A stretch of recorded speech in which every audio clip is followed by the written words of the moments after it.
सुप्रभात। आजकल हर कोई ज़िंदगी में बहुत ऊंचाइयां छूना चाहता है, लाइफ में बहुत आगे बढ़ना चाहता है, ज़िंदगी में हर तरक्की पाना चाहता है। उसके अंदर जो ऊर्जा का संचार है, हर कोई चाहता है मेरे अंदर वो ऊर्जा, शक्ति और ताकत हो, मैं हर काम नॉन स्टॉपल हो करके आगे बढ़ते रहूं, अपने लाइफ में अद्भुत लक्ष्य को प्राप्त करूं। लेकिन दोस्तों, ये सब कोई हर कोई तो चाहता है, लेकिन उसके लिए हर मूल्य चुकाने के लिए कोई तैयार नहीं है। किसी भी चीज़ को पाने के लिए कई मूल्य चुकाना पड़ता है। ऐसे ही इंसान को कोई चीज़ मिल नहीं जाता है। ऐसे ही दुनिया में हर चीज़ असंभव कार्य संभव नहीं होते हैं। ऐसे ही सब कोई एलोन मस्क नहीं बन जाता है। ऐसे ही कोई संदीप महेश्वरी नहीं बन जाता। ऐसे ही तमाम ऋषि लोग ऋषि नहीं बन जाते। ऐसे ही सद्गुरु नहीं बन जाते हैं। तमाम उनके पीछे का बहुत बड़ा कारण होता है। बहुत सारी कठिनाइयों से गुजरना पड़ता है और बहुत सारे ऐसे कर्म करते हैं, तब जाके उनमें वो सारी शक्तियाँ आती है, उसमें वो विचारधाराएं चेंज होती है और उस तरह से वो पढ़ाई करते हैं, उस तरह से वो ज्ञान लेते हैं और सारे ज्ञान उनके अंदर अर्जित हो जाता है। उनके पीछे एक मैं जो कारण है मैं आज डिस्कस करने वाला हूँ, वो और कुछ नहीं, ब्रह्मचर्य है। आज मैं ब्रह्मचर्य पे चर्चा करने वाला हूँ कि आखिर में ब्रह्मचर्य है क्या, ब्रह्मचर्य किसे करना चाहिए, ब्रह्मचर्य करने से हमें क्या क्या मिलेगा, क्या ब्रह्मचर्य के लिए मेरी उम्र सही है या गलत, ये सब सारे मुद्दों पे चर्चा करेंगे और ब्रह्मचर्य से हमें क्या क्या प्राप्ति हो सकती है, इसके अद्भुत फायदे और रहस्यमयी बातों को आज हम जानेंगे कि ब्रह्मचर्य जीवन से क्या अद्भुत लाइफ में तरक्की मिलती है, क्या अद्भुत विचारधाराएं में चेंज होती है, क्या हम सन्यासी के लाइफ जी सकते हैं कि सन्यासी ही अद्भुत काम करते हैं, क्या हम जैसे साधारण लोग भी ये अद्भुत काम करते हैं। आइए इस ब्रह्मचर्य को जानने की कोशिश करते हैं। हमारे साथ ऐसे ही अंत तक वीडियो में बने रहें। आप कभी भी स्किप करने की कोशिश नहीं करें, क्योंकि जो विचारधाराएं आज में हम डिस्कस करने वाले हैं, जो बातें हम आज डिस्कस करने वाले हैं, उसमें बहुत आपको अंदर से ये सारी चीज़ें को झकझोर के रख देगी, आपको बताएगी कि क्या एक ब्रह्मचर्य जीवन से बदलाव आता है। तो आइए हम वीडियो को शुरू करते हैं और जानने की कोशिश करते हैं कि ब्रह्मचर्य क्या है। ब्रह्मचर्य जैसा कि नाम है, इसका संस्कृत में संधि विच्छेद है, ब्रह्म प्लस चर्य। ब्रह्म मीन्स परमात्मा, चर मीन्स चरने वाला, विचरने वाला। जो परमात्मा की भक्ति करता है वही ब्रह्मचर्य है। ब्रह्मचर्य एक ऐसी ताकत है जिससे इंसान अपनी खोई हुई शक्ति को वापस ला सकता है, अपने अंदर एक ऊर्जा की शक्ति महसूस करता है, अपने अंदर एक ताकत महसूस करता है, अपने अंदर कहते ना एक ग्लो महसूस करता है, अपने अंदर बुद्धि का विकास महसूस करता है। ब्रह्मचर्य जीवन जीने वाला ही इंसान वेदों के ज्ञाता होते हैं, वह उन्हें सारे ग्रंथों को समझ में आने लगता है। अदरवाइज आप कई सारी किताबें पढ़ेंगे, आपको समझ में नहीं आएगा। बहुत सारे बच्चों में अगर आज की डेट में अगर कह दे उन्हें कि भगवत गीता पढ़ ले और कोई वेद की किताबें पढ़ लें और ऐसे भी कोई किताबें पढ़ो, तो आपको समझ में नहीं आएगी कि ये कहना क्या चाहता है। मैं इस किताब को करीब मोर देन 100 टाइम्स पढ़ा हूँ, लेकिन इतने दिनों में मुझे समझ में नहीं आता था कि ये कहना क्या चाहता है। आखिर ये भगवत गीता में क्या लिखा है, भगवत गीता में समझ क्यों नहीं पा रहा हूँ, इसके पीछे क्या कारण है। शायद मैं ब्रह्मचर्य जीवन को नहीं फॉलो कर रहा था। ब्रह्मचर्य जीवन में एक ताकत मिलती है कि वेदों को समझ में आने लगता है। अब मुझे जब भी मैं किताबें पढ़ता हूँ, वो सारी मुझे क्लैरिटी आती है, वो समझ में आती है कि क्या कहना चाहता है, क्या लिखना चाहता है, इसकी मर्म को समझने लगते हैं और आपका रुझान धीरे धीरे अध्यात्म की ओर बढ़ने लगता है। आपका रुझान धीरे धीरे चेतना की ओर बढ़ने लगता है और आपकी चेतना शक्ति जागती है, आपकी इच्छा शक्ति बढ़ने लगती है, आपके काम करने की तमन्नाएं बढ़ जाती है। आपको ना डर होता है किसी काम को करने में, बस आप काम करते जाते हैं। सफलता तो मिलनी ही है, क्योंकि आपने ब्रह्मचर्य को चुना है, आपने ऐसी ज़िंदगी को चुना है जिससे आप हमेशा ऊर्जावान रहते हैं। आपको सुबह उठने के लिए, एक्सरसाइज करने के लिए और ऐसे ऐसे छोटे छोटे काम करने के लिए किसी को सहारा नहीं लेना पड़ेगा। आप सुबह उठिएगा, सारे दिनचर्या को करिएगा, आप तंदुरुस्त, ताज़ा और शक्तिमान के रूप में महसूस करिएगा। आपको अलग से दवाइयाँ खाने की ज़रूरत कभी नहीं पड़ेगी। आप हमेशा आजीवन निरोग रहेंगे। यह पावर है ब्रह्मचर्य का। और दुनिया में जो कहते हैं ना ये रोगी लोग हो रहे हैं, ये क्यों हो रहे हैं? कहीं ना कहीं ये ब्रह्मचर्य से स्लिप कर रहे हैं। आज ब्रह्मचर्य को ना करने वाले से देखो दुनिया में कितने रोग फैल रहे हैं, कितनी सारी समस्याएं फैल रही हैं, और दिन पे दिन लोगों में स्ट्रेस, टेंशन, समस्याएं पैदा हो रही हैं। क्या करें? ब्रह्मचर्य को हमें जानना है। ब्रह्मचर्य में सबसे बड़ी चीज़ है जो आपको ध्यान रखता है वो वीर्य का संकलन। आपको वीर्य का अगर नाश होता है तो धीरे धीरे आपके अंदर सारी चीज़ें का नाश होने लगता है। इंसान को लगता है कि मैं सही कर रहा हूँ कि गलत, इसकी समझ घटने लगती है। अगर आपको सही में जानना है कि अगर मैं ब्रह्मचर्य को पालन कर रहा हूँ कि नहीं, तो आपके अंदर वो चेंज ऑटोमेटिक दिखने लगेगा। मात्र आप 90 दिनों तक ब्रह्मचर्य का पालन करिए, अपने आप को अध्यात्म में लगाइए, अपने आप को पुस्तकों में लगाइए, आपका रुझान धीरे धीरे बढ़ने लगेगा। आप भगवद गीता की तरफ ट्रेंड हो जाइएगा, आप पुराणों की तरफ पढ़ने लगिएगा, आप महाभारत पढ़ने लगिएगा, आप रामायण पढ़ने लगिएगा, आप गीता पढ़ने लगिएगा। ये सारा रुझान आने लगेगा। इवन आप अगर स्टूडेंट हैं तो आप टेक्स्ट बुक पढ़िएगा तो आपको जो समझ होगा एक डिफरेंट लेवल का समझ होगा, जिससे आपके सारे टेक्स्ट बुक ऐसे ही क्लियर हो जाएंगे। ऐसा कहा जाता है, रामकृष्ण परमहंस, आप सब जानते हैं कि विवेकानंद के गुरु हैं, उन्होंने एक कहा था कि जो मनुष्य 12 वर्षों तक ब्रह्मचर्य का पालन कर लिया, उसकी कहते ना मेघा नाड़ी खुल जाती है, उसे कहते ना ज्ञान की इंद्रियां खुल जाती है, उसे ज्ञान का भंडार होने लगता है, उनके अंदर चेतना शक्ति बढ़ने लगती है, वो सोचने समझने की एक पावर बढ़ जाती है, जिससे आप क्या सही कर रहे हो, क्या गलत कर रहे हो, आपको लाइफ में हर चीज़ों का क्लैरिटी आने लगता है। इसीलिए आप किसी और का एग्जाम्पल देने से अच्छा मैं समझता हूँ कि विवेकानंद का एग्जाम्पल हमारे लिए आदर्श होगा। हम विवेकानंद को यूथ आइकन की तरह ट्रीट करते हैं। पूरे भारतवर्ष ही नहीं, पूरे कहते ना पूरे देश विवेकानंद को पूजा करते हैं, उनके जैसा बनना चाहते हैं। लेकिन विवेकानंद के जो लक्षण थे, जो कार्य थे, वो कार्य हम करने लगे तो हमारे अंदर भी वो गुण आने लगेगा। जिस तरह से उन्होंने विवेकानंद ने ब्रह्मचर्य का पालन किया और दिखा दिया था कि मैं क्या हूँ, मैं क्या कर सकता हूँ। उन्हें जब लेक्चर दिया था शिकागो सम्मेलन में 1962 में 0 पर भाषण देने के लिए, उनकी भाषण कभी विराम ही नहीं ले रही थी। That is the power of ब्रह्मचर्य। ये ब्रह्मचर्य का ही पावर है जिससे आपकी अज्ञान, जो कहते हैं ना, जो बुद्धि है, बुद्धि का भंडार खुल जाता है। आपकी जो बुद्धि है असीमित है, जिसका कोई अंत नहीं है, वो सारे दरवाजे खुल जाते हैं। जब आप बोलोगे तो आप रुकोगे नहीं, आपके अंदर वो ज्ञान का भंडार निकलने लगता है। आप जो कुछ भी पढ़ते हो आपको सारा कुछ मेमोराइज होने लगता है, हर चीज़ पता चलने लगता है। इस पेज तक वो बताने लगते थे विवेकानंद कि मैंने इस पेज में इस चीज़ पढ़ा है।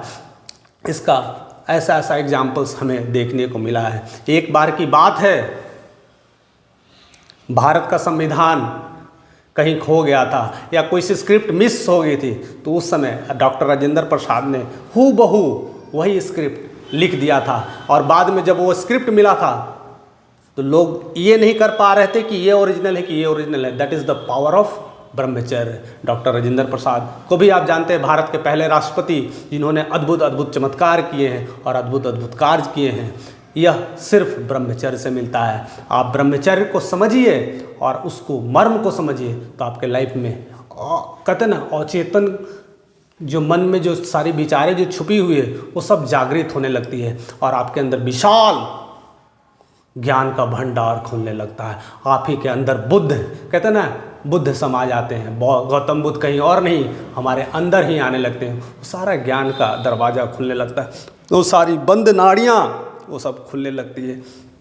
ये चीज़ हमें सीखने को मिलता है। सबसे मज़ेदार कहानी तो हमें तब आता है समझ में जब विश्वामित्र, आप सभी जानते हैं कि विश्वामित्र एक क्षत्रिय थे और उन्होंने जब युद्ध में बहुत सारे जीतने की उनकी वो रहती इच्छाएँ रहती थी, जब वो गुरु वशिष्ठ के यहाँ जब गए थे और जब वो देखें उनकी ताम झाम और सारे कुछ, तो वहाँ पर ठहराव जब हुआ था, गुरु वशिष्ठ ने किया था आप ठहरो, सारे लोगों का भोजन पानी की व्यवस्था करते हैं। तो उन्होंने नंदिनी से बोला, नंदिनी ने सारी इच्छाएं पूरा कर दी। नंदिनी एक गाय माता है, उनकी जो भी बोलते थे वो सारी इच्छाएं पूरा कर देते थे। विश्वामित्र को यह लगा कि ये कैसे हो सकता है, एक गाय इतनी सारी शक्तियों को कैसे दे देता है, सारे लोगों का भोजन कैसे प्रबंध किया, अर्थ शस्त्र सारे मोहरे सब कुछ दिए, ये सब कैसे संभव है। तब वो वशिष्ठ जी से कहते हैं, गुरुदेव यह शक्तियाँ कहाँ से, ये अद्भुत शक्तियाँ, मैं तो अपने आप को प्रतापी राजा समझता था, मैं तो पूरे जगत राजा समझता था, मेरे जैसा कोई महान नहीं है, ये शक्तियाँ आप में कहाँ से आ गई। तो तब बताते हैं कि मैं सिंपल सन्यासी हूँ, मैं ब्रह्मचर्य जीवन जीता हूँ, इससे ज़्यादा मैं और क्या कर सकता हूँ। तब कहते हैं अच्छा ब्रह्मचर्य में इतनी ताकत है, और तब तो ये मुझे करना चाहिए। तो वो चीज़ें जब वो पहले तो हट करते हैं कि मुझे नंदिनी चाहिए, और नंदिनी को लाने के लिए सारा प्रयास करते हैं। तो नंदिनी जाती हैं वशिष्ठ जी के पास और कहती है कि मुझे नहीं जाना, मुझे ज़बरदस्ती ले जा रहे हैं, मैं क्या करूं।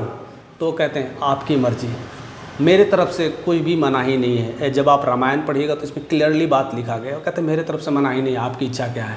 तो नंदिनी समझ जाती है कि वशिष्ठ जी कह रहे हैं कि मेरे साथ ही रहना, मुझे छोड़ के नहीं जाना है। तब अपने पावर को दिखाती है, और इस तरह से जितने भी विश्वामित्र में सेना थे, जितने भी आए होते वो सब सारे को धाराशाही कर देती है, क्योंकि अक्षुणी सेना को वह प्रकट करती है और कितनी संग्राम होती है। और वहाँ से विश्वामित्र वहाँ से चले जाते हैं, और तब वह घोर तपस्या करते हैं, कई हजार वर्षों तक वो तपस्या करते हैं। लेकिन क्या होता है, लाइफ में फिर मेनका आ जाती है।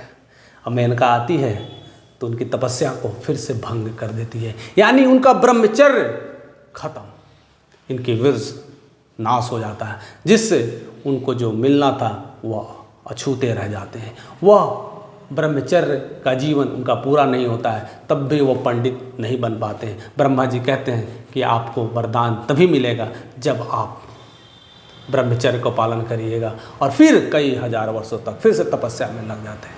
तब उनके जीवन में रंभा आती है, और रंभा आते ही दे दनादन दे छन छनाछन करते करते आती है, और फिर से उनको मोहित कर देती है।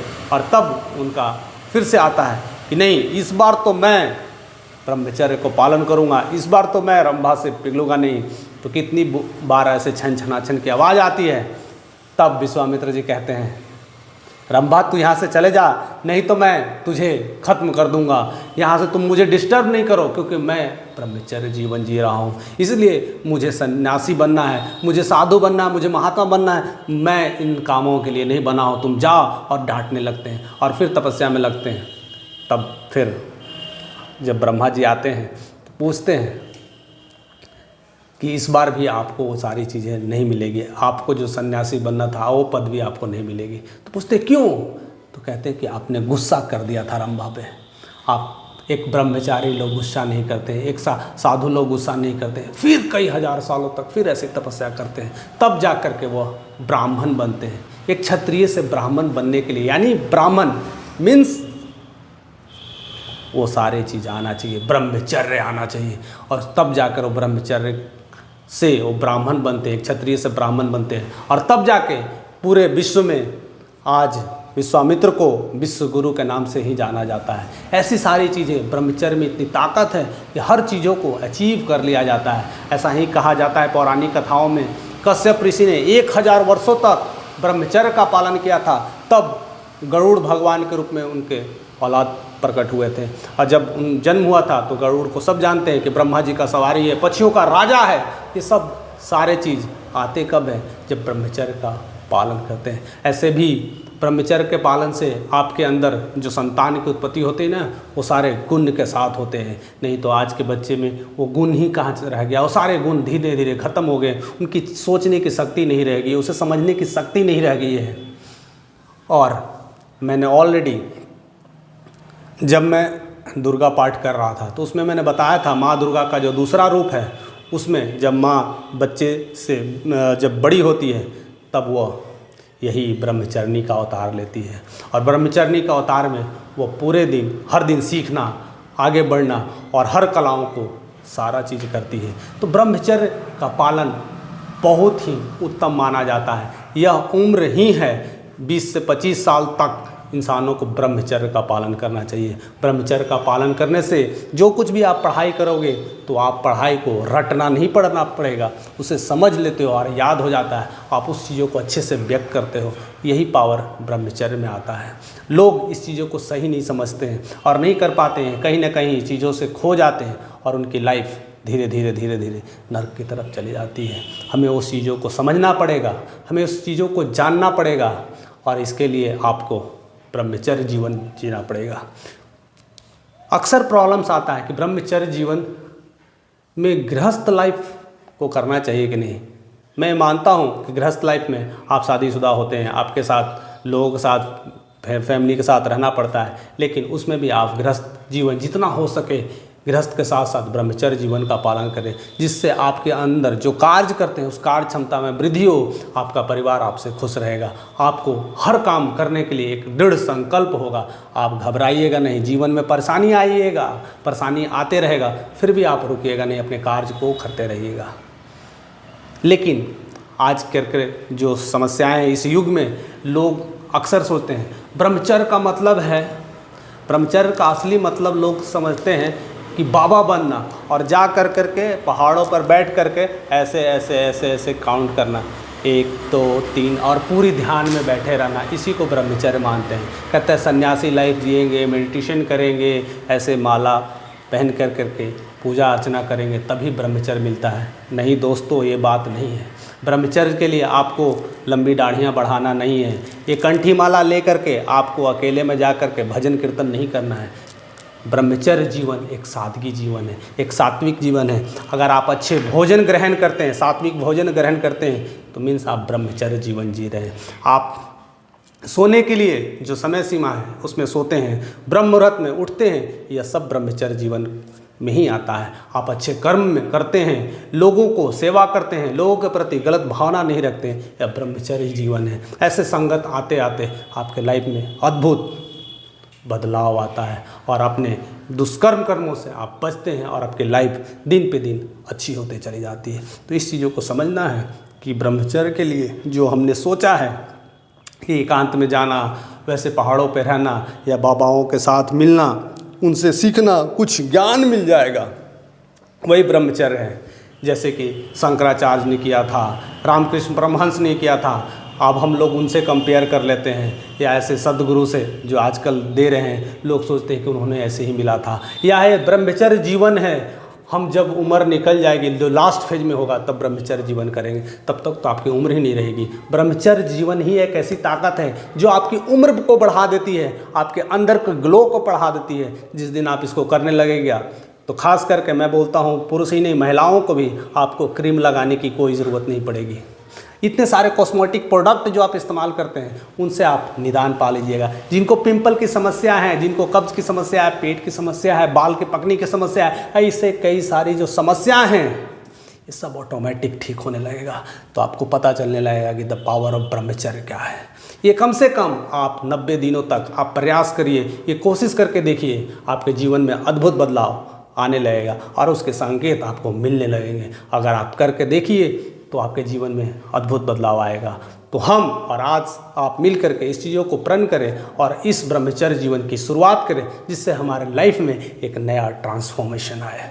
और ऐसे ही हमारे साथ सीखते रहिए, हमारे साथ ऐसे ही बने रहिए। हम ऐसे ऐसे वीडियोस लाते रहेंगे, हर चीज़ आपके साथ बताते रहेंगे जो कि हमारे ग्रंथों में छिपी है, जो हमें आजकल स्कूल में, कॉलेज में नहीं बताया जाता है, जिससे हम रेस में तो लगते हैं, रेस में लगते लगते एक दिन रेस से पीछे हो जाते हैं, क्योंकि हम असली ग्रंथ, असली ज्ञान को खो दे रहे हैं, जो हमें हमारे धरोहर के रूप में या भारत की संस्कृति के रूप में या भारत के अध्यात्म के रूप में मिला है।